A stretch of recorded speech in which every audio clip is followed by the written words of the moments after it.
Prince లో శ్రీరస్తు శుభమస్తు sale వైభవం Vaibhogam March 19 నుంచి ఏప్రిల్ 10 వరకు.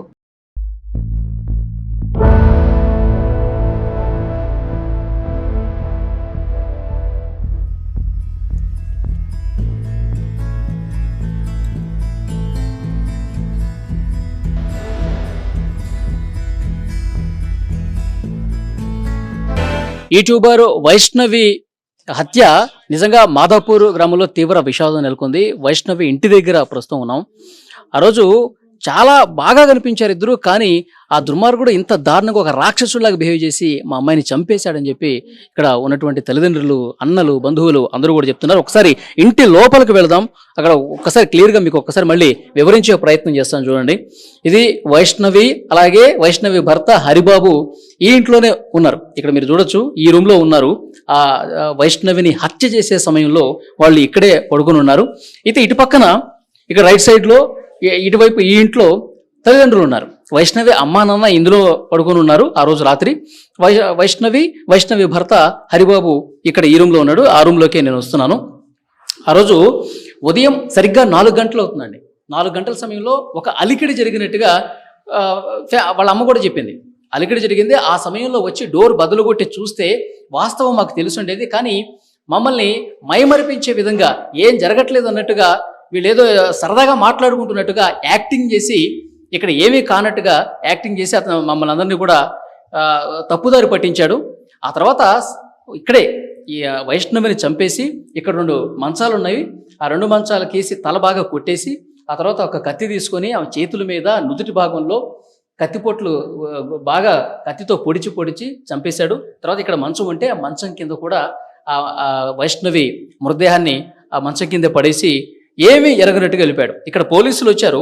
ఈ ఘటన జరిగిన తర్వాత పోలీసులు వచ్చి ఇక్కడ చూసారా, ఇక్కడ మొత్తం తవ్వి తీశారన్నమాట. ఎందుకంటే మొత్తం బ్లడ్ ఇక్కడ నుంచి మొత్తం బ్లడ్ పారుతా ఉంది. ఈ అరుగుకి మొత్తం కూడా బ్లడ్ అంటుకుని ఉంది. దీన్ని ల్యాబ్ టెస్ట్ కోసం పోలీసులు కూడా విచారణలో భాగంగా తీసుకెళ్ళినటువంటి పరిస్థితి ఉంది. ఆ తర్వాత చంపేసిన తర్వాత ఉదయం 6 గంటలకి మెల్లగా బయటకు వచ్చాడు. ఏమి ఎరగనట్టుగా బయటకు వచ్చాడు. తర్వాత డోర్ కూడా వేసేసాడు. డోర్ వేసి ఇక్కడ కటన్ ఉంది కదా, ఈ కటన్ కూడా లాగేసి ఏమీ తెలియనట్టుగా ఇక్కడికి వచ్చి బ్రష్ చేసుకుని, నేను అసలు నాకు ఏ పాపం తెలియదు అన్నట్టుగా వచ్చి ఇక్కడే బ్రష్ చేసుకుని ఇటు రోడ్డు మీద ఎవరున్నారో చూసుకుని ఎవరన్నా మనుషులు ఉన్నారా లేదా, ఎందుకంటే అతనికి రక్తపు మరకలు అయిపోయినాయి. ఎందుకంటే వైష్ణవిని చంపిన తర్వాత అతని షర్ట్ మొత్తం కూడా రక్తమైంది. ఆ షర్ట్ విప్పేసి వేరొక షర్ట్ వేసుకుని ఏమీ ఎరగనట్టుగా ఇక్కడే బ్రష్ చేసుకుంటే వాళ్ళందరూ అనుకుంటారు కదా, రోజులాగే లేచి బ్రష్ చేసుకుని ఏదో పని మీద వెళ్తున్నాళ్ళే అని చెప్పి వీళ్ళు అనుకుంటున్నారు. కానీ ఇంత దుర్మార్గంగా రాక్షసుల్లాగా కన్న కూతుర్ని ఇక్కడ మా బిడ్డను చంపేసి వెళ్ళిపోయాడని చెప్పి అసలు మేము అనుకోలేదు అని చెప్పి వీళ్ళ తల్లి చెప్తుంది, వైష్ణవ తల్లి చెప్తుంది. వీడు వెళ్ళిపోయిన తర్వాత అక్కడ బైక్ తీసుకుని ఇక్కడ బ్రష్ చేసుకుని బైక్ తీసుకుని ఫాస్ట్ గా వెళ్ళిపోయాడు. తర్వాత ఇతను వెళ్ళిపోయిన తర్వాత అరగంట అవుతుంది, గంట అవుతుంది, గంటన్నర అవుతుంది. ఏంటి అమ్మాయి ఇంకా లేవలేదు, 4 నెలల గర్భం ఉంది. తర్వాత ఉదయాన్నే ప్రతిరోజు పిలిచేది, అమ్మని పిలిచేది, ఏదైనా తీసుకురమ్మని చెప్పి అడిగేది. ఏదైనా వామిటింగ్ వస్తుంటే బయటకు వచ్చి వామిట్ చేసుకునేది. కానీ అసలు ఏమాత్రం అలికిడలేదు ఏంటని చెప్పి డోర్ తీసి చూశారు. డోర్ తీసి చూస్తే రక్తపు మడుగులో పడిపోయింది. ఒక్కసారిగా షాక్ అయిపోయారు. కత్తిపోట్లు ఉన్నాయి. అక్కడ మంచానికి కూడా రక్తం అంటుకున్నటువంటి పరిస్థితి ఉంది. ఒకసారి ఇక్కడ దృశ్యాలు చూడండి. ఇక్కడ మంచానికి కూడా రక్తం ఏ విధంగా అంటుకున్నదో చూడండి. ఇదే ఒక సజీవ సాక్ష్యంగా మీకు చాలా స్పష్టంగా కనిపిస్తుంది. మంచం కోళ్ళకి ఇక్కడంతా కూడా వైష్ణవి బ్లడ్ మరకలు అనేవి ఇక్కడ చాలా స్పష్టంగా, అంటే కత్తితో పొడిచిన తర్వాత నుదుటి మీద, చేతుల మీద, గొంతు పీసికి చంపిన తర్వాత ఆ రక్తం అంటుకుంది. మంచం కింద పడేశాడు. మొత్తం బ్లడ్ కూడా కారి మంచానికి ఏ విధంగా అంటుకుందో ఇక్కడ చాలా క్లియర్ గా ఈ దృశ్యం కూడా మనకు కనిపిస్తోంది. నిజంగా తల్లిదండ్రులు చాలా బాధతో మాట్లాడుతున్నారు, ఆవేదనతో మాట్లాడుతున్నారు. వాడు అసలు ఏమీ తెలియనట్టుగా మా అమ్మాయిని చంపేసి వెళ్ళిపోయాడు, వాడికి ఉరిశిక్ష వేయాల్సిందే, వాడిని చంపాల్సిందే అంటూ రోడ్ల మీదకి వచ్చి ఆందోళన చేశారు. కొద్దిసేపటి క్రితమే ఉగాది పండుగ రోజు ఆ వైష్ణవి బతుకుంటే గనక మా ఇంట్లో ఒక పండగ వాతావరణం కనిపించేది. ఇంటిల్లిపాదు నవ్వుకుంటూ ఆమె వీడియోలు చేసుకుంటూ చాలా సంతోషంగా గడిపి ఉండేవాళ్ళం. కానీ అసలు పండగ లేకుండా పోయింది. మా అమ్మాయి లేకపోవడంతో ఇక్కడ ఉన్నటువంటి ప్రతి ఒక్కరు కూడా కన్నీళ్లు పెట్టుకుంటున్నారు. పోలీసులతో వాగ్వాదానికి దిగారు. కోరుట్ల పట్టణంలో మెయిన్ సెంటర్లో అంబేద్కర్ చౌరస్తా దగ్గర ఆందోళన చేశారు. మా అమ్మాయికి న్యాయం జరగాలంటే వాడిని కఠినంగా శిక్షించాలి, వాడిని చంపేయాల్సిందే, వాడిని మాకు అప్పగించండి అంటూ ఆందోళన చేస్తున్నటువంటి పరిస్థితి కూడా మీరు స్క్రీన్ మీద దృశ్యాల్లో కూడా చూడొచ్చు. ఇక చూడండి ఆ తల్లి ఎంత బాధపడుతుందో చూడండి, కన్నీళ్లు పెట్టుకుంటుంది. ఈ ఘటన జరిగిన తర్వాత నుంచి కూడా అసలు ఆమె అసలు పచ్చి మంచినీళ్ళు కూడా ముట్టుకోవట్లేదు. ఏడ్చి ఏడ్చి ఏడ్చి గుండె కూడా బరువెక్కిపోయినటువంటి పరిస్థితి ఉంది. అసలు కళ్ళలోంచి నీళ్లు రావట్లేదు, కన్నీళ్ళన్నీ కూడా ఇంకిపోయాయి అన్నట్టుగా. ఎందుకంటే ఏడ్చి ఏడ్చి అలాంటి సిచ్యువేషన్ ఉంది. అన్నలు కూడా ఎంతో మంది, మొత్తం 13 మందికి పైగా అన్నలు ఉన్నారు. ఒకే ఒక్క బంగారు తల్లి. ఈ బంగారు తల్లి జీవితం చాలా సంతోషంగా ఉంటుందని చెప్పి మేము భావించాం, కానీ ఈ విధంగా అవుతుందని చెప్పి అసలు అనుకోలేదంటూ చాలా బాధకి గురవుతా ఉన్నారు. ఒక్కసారి అమ్మతో మనం మాట్లాడే ప్రయత్నం చేద్దాం. అమ్మా, ఇంతకీ మీరు పోలీసులతో 2 సార్లు కలిశారు, మాట్లాడారు, ఏమంటారమ్మా? వాళ్ళు మేము చూసుకుంటామంటారు. ఏం చూసుకుంటారు? చంపేస్తే చూసుకున్నట్టు చంపేయాలని అంతే. నలుగురు కాల్చేయాలి, లేకపోతే ఊరు శిక్ష అయ్యాలా. చూసుకుంటామంటే పెట్టేది లేదు. ఎన్ని సంవత్సరాలు కానీ మొత్తం ఆన్నే పోలీస్ స్టేషన్ లేకుండానే ఎత్తాయి. కానీ అంటే నేను వాళ్ళ మీద కోపం కాదు, చట్టం కరెక్ట్ నేర్చుకోవాలా. ఎందుకంటే ఒక పిల్లని చంపిర్రా, పోయాలి వాళ్ళు పిల్లలను చంపి పోలీస్ స్టేషన్లో కలిసిరా, వాళ్ళని బరాబరి చంపాలా. నువ్వు వాళ్ళకు న్యాయం జరిగి చూడేంది, నేను పోలీస్ స్టేషన్ లేచిన అనుడేంది, వాళ్ళని మంచి కాపాడుడేంది, నా బిడ్డ చచ్చిపోయిన బిడ్డను పట్టించుకోపోవడం ఏంది. నాకు ఇది ఒకటే నచ్చలేదు. నా బిడ్డని చంపిన అసలు చాలా మంది చెప్తా ఉన్నారు, అమ్మాయికి అసలు పెళ్లి ఇష్టం లేదు, వీడిని వేసుకోవటం అసలు ఇష్టం లేదు. సరే వాడేదో మందు దాగి నువ్వంటే మంచిగా చూసుకుంటానని చెప్పి అంటేనే అప్పుడు మీరు బలవంతంగా చేశారంట కదా. బలవంతంగా అంటే నేనేమని చెప్పిన సిట్టి, నల్లని దగ్గర ఏం లేదు, తెల్లని దగ్గర ఏం లేదు, గుణం మంచిగా ఉండాలి. అమ్మ నువ్వు 100 ఏళ్ళు బతికి గుణం కావాలి నాకు. ఇప్పుడు తెలుతున్నాయి నాకు, అప్పుడేం తెలుసు. నా తల్లి నువ్వు గిట్లా చేసుకోవే, నీ మొగనికి ఇంత మంచిగా చూసుకోమంటే పూలు పెట్టి చదువుకున్నది. పూలు అంటే మొగడు వాడు లేకపోతే ఒక సినిమా ఆగలేదు. ఇది అటుపోకు ఇటుపోకు అని అన్నం వేసుకొచ్చి చుడు దాన్ని ఆన్ని చిన్న మంచిగా చదువుకోలేదు. ఆ చుట్టూ దాన్ని ఎట్లా ఏం బుద్ధి అయింది, ఎట్లా ఏం బుద్ధి అయింది అయ్యా చెప్పు. ఇప్పుడు ఏమన్నా ఉంటే వెళ్ళిపో, నా బిడ్డకు మొగలు లేకున్నా సరే. నువ్వు ఎవరైనా నేను ఎత్తుకొని పోతే నా బిడ్డ నాకు మిగిలిపోవు కదా. సంపద గొడవలు జరుగుతున్నాయంట కదా కొన్ని రోజుల నుంచి. ఎట్లా జరుగుతున్నాయి గొడవలు? పిల్లమ్మల గొడవలు ఏం లేవు. తల్లి దాని కొడుకులు 3 కలిసి దాన్ని చంపుతావా చంపవా? నీకు ఇవ్వరిదాకా చెప్పిందా? మొత్తం అంటే సర్కారు దవాఖానలో మొత్తం వెళ్తుంది, గవర్నమెంట్ దవాఖాన. అది నీ బిడ్డను చంపుతాను రెడీ మీద ఉన్నారు, మేము చెప్పొద్దని సపోర్ట్ అంటున్నాం. దానికి పిల్లని ఎట్లా ఇచ్చారని మమ్మల్ని తిట్టిన వాళ్ళు లేరు. ఇప్పుడు ఫోన్ లో ఒక ఆడియో బయటకు వచ్చింది, ఏదో ఉంగరం గురించి కొట్లాడుతున్నారు. ఉంగరం ఎట్లా? నీకు ఇంత ముందు చెప్పలేనా? 10 లక్షలు ఇచ్చిన పైసలు ఇవ్వు, నా ఇల్లు నాకు ఇచ్చినందులోకి ఇల్లు మంచి ఇచ్చినావు, నాకు ఇల్లు మంచి చేయలేవు, నా పిల్లం నేను చిల్లు ఉంటామంటే అదేం ప్లాన్ చేసింది గుర్తేనా? పిల్లని తోలుకొని రాపోన్నది. తోలకపోయినాక ఆయన అత్తమ్మ మరి సామానంత ఇస్తానులే పెట్టి మీ రూములు ఉంటామన్నది. సరే అన్నది. కిచెన్లోకి పోయింది, కారం పొట్టు పట్టుకొచ్చి చిన్న బిడ్డ ముఖం కొట్టింది. అంగబెట్టి తల్లి కొడుకు ఏం కొట్టినా కొట్టిన బిడ్డని. అప్పుడు మీరు పోలేదా? మా అమ్మాయిని ఇంత దారుణంగా ఎందుకు కొట్టారు, కళ్ళలో ఎందుకు కారం కొట్టారని చెప్పి మీరు పోయి గొడవ చేయలేదా? ఎందుకు చూడు చెప్తా సార్ నేను. అయితే వాళ్ళిద్దరు వేరు, నాకు తెలియదు కదా మ్యాటరు. ఇంటికి వచ్చారు. ఇంటికి వచ్చినాక మా పెద్ద అక్కని పట్టుకున్నది. అమ్మ నా కళ్ళల కారం పెట్టి కొట్టిందమ్మా, పెద్ద మమ్మీ కళ్ళల కారం పెట్టి కొట్టిందంటే నేను చూసామన్న బిడ్డ చేసుకున్న కంచెలు చంపుతున్నారు వాళ్ళు. నేను చంపనియ్యా, నేను ఆడుకోని వయసు అది ఇసబెట్టిగా నా బిడ్డ కళ్ళల కారం పోసి కొట్టిందంట మీ అమ్మ. నేను ఈ 100 మందిని పట్టుకొని పోతా, పంచేది పెడతా అంటే నా తల్లి మీద పంచేది పెట్టకు, నీ కాలు మొక్కుతా, నేను మళ్ళీ సరి కొట్ల కోను.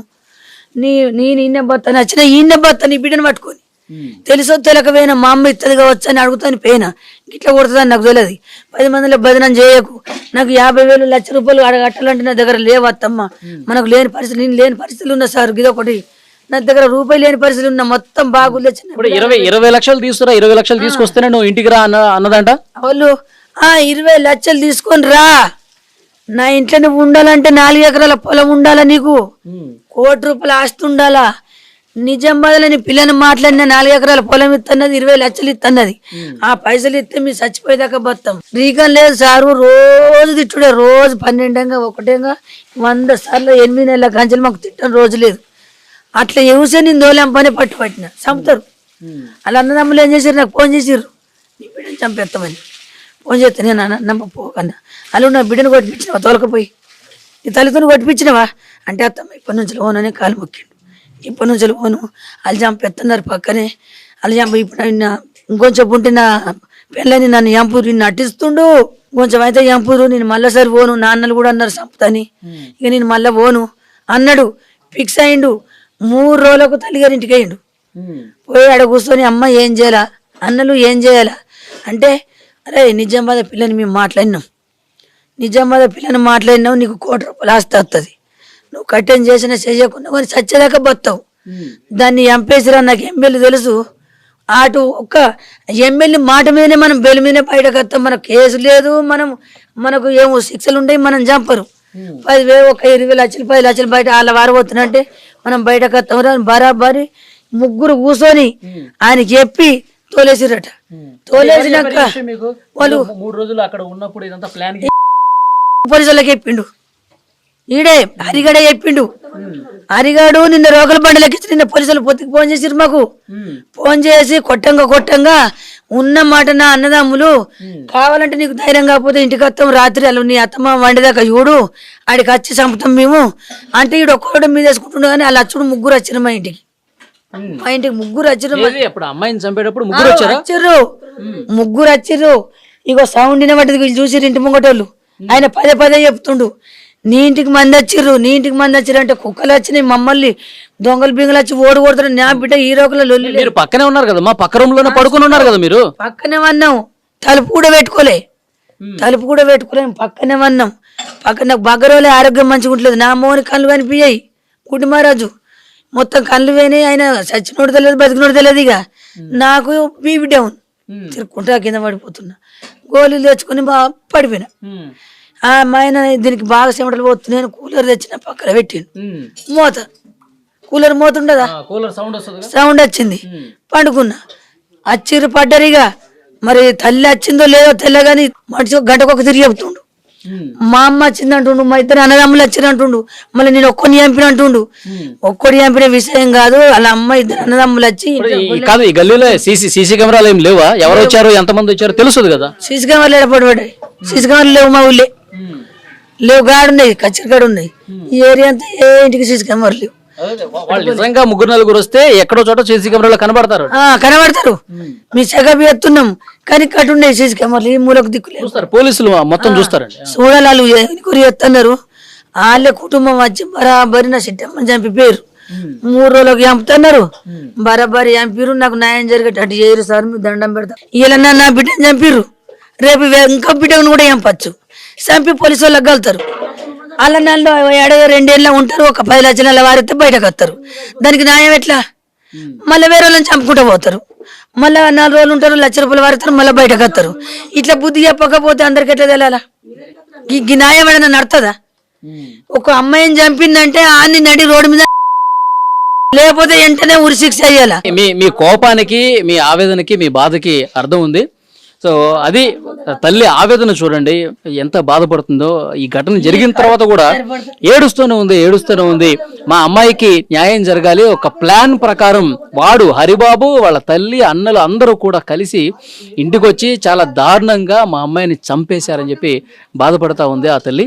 పోలీసులు ఎట్టి పరిస్థితుల్లో న్యాయం చేయాలి, న్యాయం చేయకపోతే మళ్ళీ మేము రోడ్డు ఎక్కుతామని చెప్పి చాలా ఆవేదనతో వాళ్ళు మాట్లాడుతున్న పరిస్థితి. ఇది వైష్ణవి ఇంటి దగ్గర ఉన్నటువంటి situation. And for more videos, please subscribe to iDream. Please subscribe to iDream. Please subscribe iDream. And please subscribe to iDream. For more videos, subscribe to iDream. please like, share and subscribe to the channel. Congratulations, iDream. Subscribe to iDream. Subscribe to iDream. So subscribe to iDream Media. iDream ki iDream team andarki huge congratulations. Please subscribe iDream Media. Please subscribe to iDream. Subscribe iDream. Please subscribe to iDream. iDream అంటే నా కళల channel subscribe చేసుకున్న నోరు తిరుగుతలేదు, మీరైతే గంట గుర్తు కొట్టండి. For more such videos, please subscribe to iDream. Subscribe to iDream. Please subscribe to iDream. Please subscribe iDream Media. Please do subscribe to iDream. Please subscribe to iDream Media. For best entertainment and information, please subscribe iDream. And don't forget to subscribe to iDream.